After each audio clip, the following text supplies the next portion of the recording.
Hello, high, কেমন আছেন সবাই? আশা করি সবাই খুব ভালো আছেন। আপনাদের স্বাগত জানাচ্ছি আমি ঋতুপর্ণা, ঋতুর সারাবেলা চ্যানেলে।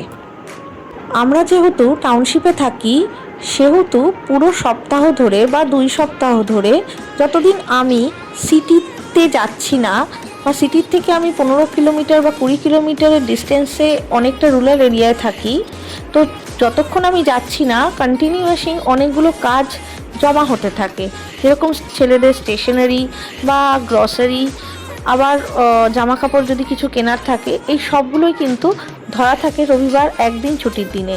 হ্যাঁ, আমার হাজব্যান্ডের শনিবারও ছুটি থাকে, বাট সেটা কিন্তু মাসে 2 শনিবার, আর বাকি রবিবারগুলোতে ছুটি থাকে। হ্যাঁ, মাসের 4টে রবিবার। হ্যাঁ, ওয়ার্ক প্রেশারে কখনো কখনো রবিবার দিনও অফিসে যেতে হয়।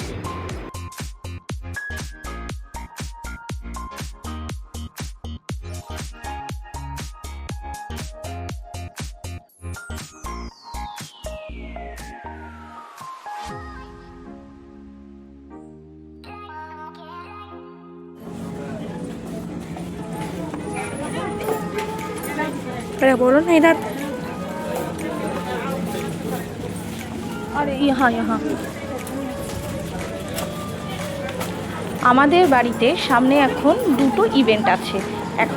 একটা বড় ইভেন্ট আছে, যেটা আমরা কলকাতায় যাব। যখন যাব সেটা আপনাদের সাথে শেয়ার করব, এবং তখনই শেয়ার করব আমরা কেন যাচ্ছি।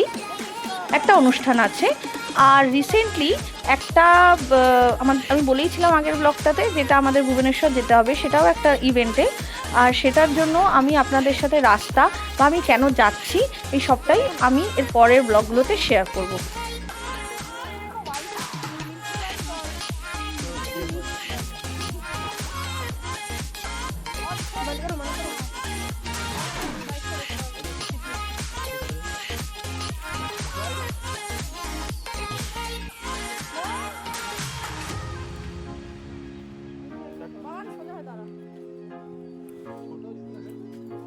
इसको ना पहना ला, ये छोटा लगेगा, नहीं बड़ा कर दो।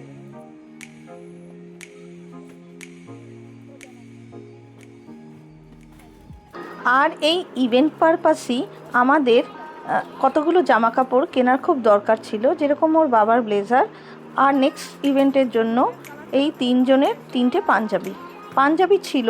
বাট মিঠাই মনেরগুলো না একটু টায় ছোটো ছোটো হয়ে গেছে। মানে হলে ঠিক আছে, তবে একটা এরকম অনুষ্ঠানে যাব, সেক্ষেত্রে ওরকম টায় ছোটো ছোটো ভালো লাগে না। আর ওর বাবারও একটা কেনার ছিল। তো এইগুলো কিনে নিয়ে কিন্তু আমরা চুল কাটাতে চলে গিয়েছিলাম। কেননা যেখানে আমরা থাকি টাউনশিপে অবশ্যই স্যালন আছে, সেইগুলো না টাইমলি তুমি না যেতে পারলে তোমার কোনো কাজের অসুবিধায়, তাহলে সেগুলো বন্ধ হয়ে যায়। ওগুলোর একটা নির্দিষ্ট টাইম আছে, সেই সময়ই খোলে, আর সেই সময়তেই, আর আগে থেকে অ্যাপয়েন্টমেন্ট নিতে হয়। সিটির স্যালনগুলোতেও আগে থেকে অ্যাপয়েন্টমেন্ট নিতে হয়, বাট সেটা অনেকটা রাত অবধি খোলা থাকে বলে আমাদের সুবিধা হয়। বাড়িতে ফেরার পথে কিন্তু সেইগুলো আমরা কাজগুলো করিয়ে খুব সুবিধার সাথেই বাড়ি ফিরে আসতে পারি।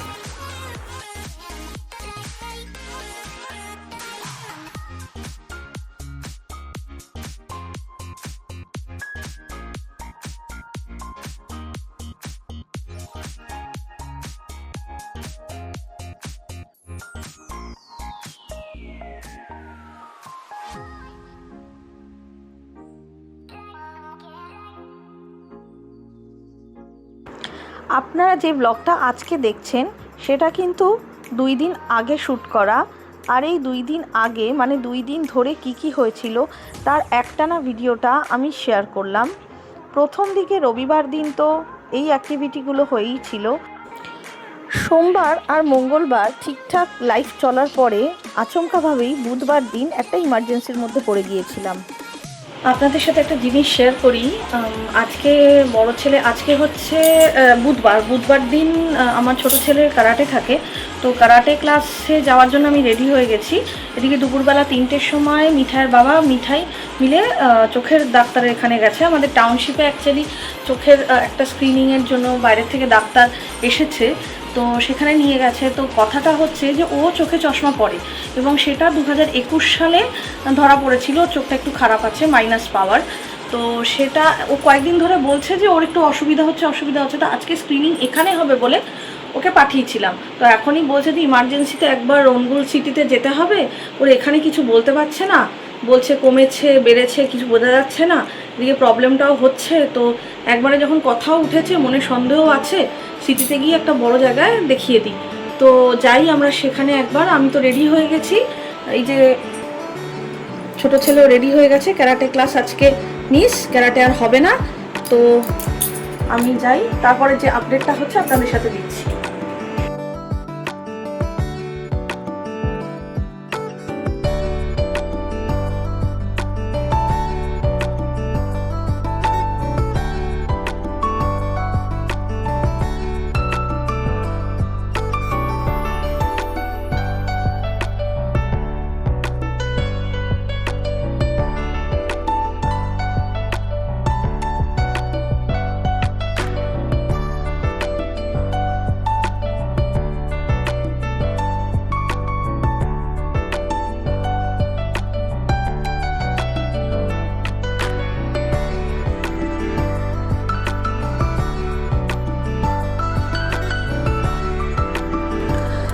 ছোট ছেলের 5 বছর থেকে 6 বছরের দিকে যাচ্ছে, আর একটা একটা করে কিন্তু স্বাভাবিক নিয়মেই দাঁত পড়তে শুরু করে দিয়েছে।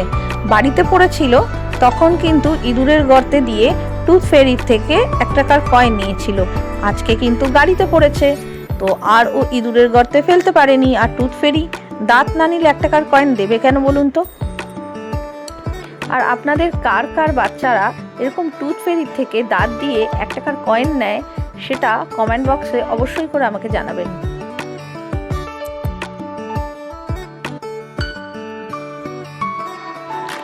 আমি মিঠাইকে জিজ্ঞাসা করছিলাম যে কীরকমভাবে টেস্ট হলো, তোর ফিলিংসটা কি হচ্ছে, ভালো করে টেস্ট করেছে কি না, তোকে যেগুলো পড়তে দিয়েছিল বা যে অ্যাক্টিভিটিগুলো চোখের ডাক্তার মানে দেয় সেগুলো করতে, সেগুলো তুই ঠিকঠাকভাবে করেছিস কি না। চোখ দেখানোর তাগিদে মিঠাইয়ের বাবাও চোখ দেখাতে ঢুকেছে। এখন আমরা বাইরে বসে অপেক্ষা করছি, আর দেখে আসে ওকে একটা সিরাপ দিয়েছে, মানে খাবার সিরাপ দিয়েছে, আর একটা দিয়েছে, একটা ড্রপ দিয়েছে, আর বলেছে প্রতি 6 মাস অন্তর একবার করে চেক আপ করিয়ে যেতে। যেহেতু বাচ্চা, আর ওর বয়সটাও এখন গ্রোয়িং এজ, 10 থেকে 11 বছর হয়ে যাবে। তো 11 মানে এখন তো একটুখানি প্রি টিনে থাকলে কি হয়, বাচ্চাদের বিভিন্ন রকম চেঞ্জেস হয়। তো চেঞ্জের সময়ের জন্যই মনে হয় বলেছে যে এখন প্রতি 6 মাসে একবার করে চেক করাতে আর কি, 15-16 বছর পর্যন্ত। তারপর ওর একটা অ্যাডাপশান বসে গেলে, মানে একটা স্টিল হয়ে গেলে, একটা পাওয়ার, তাহলে 1 বছর পরে চেক করালেও হবে। তো এইসব কথা শুনে মিঠাইয়ের বাবা অনেকদিন চোখ চেক আপ করায়নি, তো আই টেস্ট হয়নি, তখন একটা ভয় পেয়ে না কি করে এখন চলে গেছে চোখ চেক আপ করাতে। আমরা বাইরে বসে অপেক্ষা করছি, দেখি অনেকক্ষণ অপেক্ষা করার পরে বেরিয়ে আসবে, তখন কি বলছে ডাক্তার আপনাদের সাথে শেয়ার করবো। আর এত কিছু করে রাত্রি প্রায় 8:30 বেজে গিয়েছিল। চোখের ডাক্তার থেকে যে পাওয়ারগুলো দিয়েছিল তার জন্য কিন্তু যেতেও হবে চশমার দোকানে, সেইটা আমি শ্যুট করেছিলাম, আমি পরে ক্লিপিংসে অ্যাড করে দেব। কিন্তু খিদে পাওয়া এত জোর পেয়ে গিয়েছিল যে বাচ্চারা প্রায় মানে একদম নাভিশ্বাস অবস্থা। তো ওদের কিছু খাইয়ে দিয়ে তারপরে আমরা ধীরে ধীরে কিন্তু আমাদের কাজে এগিয়ে যাব।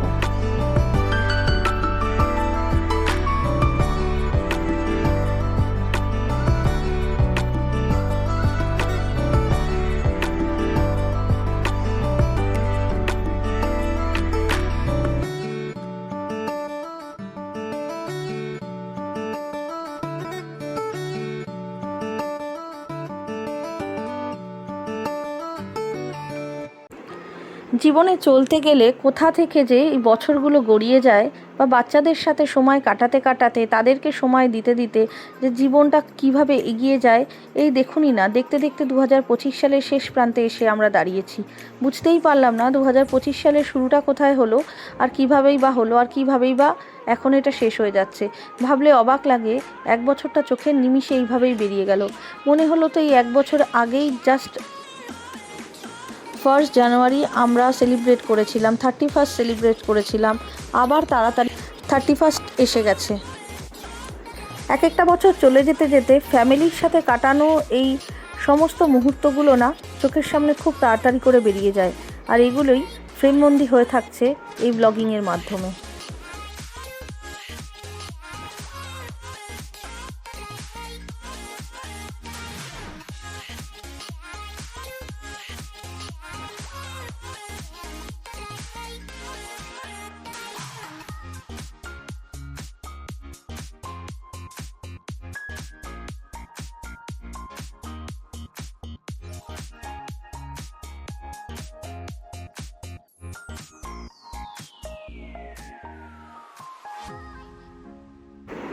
প্যাক করে নিয়ে গাড়িতে বসেই খাবার প্ল্যান করে নিয়েছিলাম, তাতে তাড়াতাড়ি করে জায়গা পৌঁছে যেতে পারি।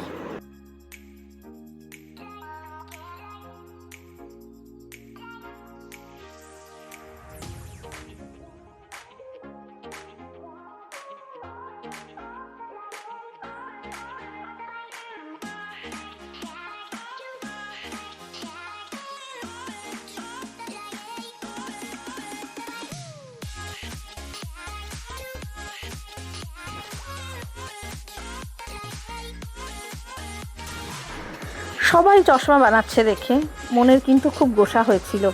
ও একটা কোণে চশমা একটা হাতে করে নিয়ে, মানে ওর মন পছন্দ করে চশমা একটা হাতে করে নিয়ে অনেকক্ষণ ধরে বসেছিল। ওই চশমাটা নাকি ওকে বানিয়ে দিতে হবে, আর শুধু বানিয়েই দিতে হবে না, ওটার সাথে সাথে নিয়েও আসবে।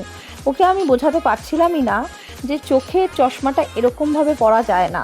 ওর বাবা বলল যদিও যে 0 পাওয়ারের চশমা একটা কিনে দিলে কিন্তু ভালোই হয়। আমি বললাম না, সব জিদ যদি আমি এখন থেকে এইভাবেই পুরো করতে থাকি, অহেতুক কোনো একটা জিনিস বাড়ি বয়ে নিয়ে এসে তার মর্যাদাও 2 দিনও দেবে না। প্রয়োজনীয়তা দেখেই জিনিসপত্র কিনতে বা ব্যবহার করতে হয়, এটা বোঝা এখন থেকেই খুব দরকার। আজকের ব্লগটা এই নোটেই আমি শেষ করছি। সুস্থ থাকবেন, ভালো থাকবেন, নমস্কার। আর অবশ্যই জানাবেন আপনাদের ব্লগটা কেমন লাগলো। দেখা হচ্ছে নেক্সট ব্লগে।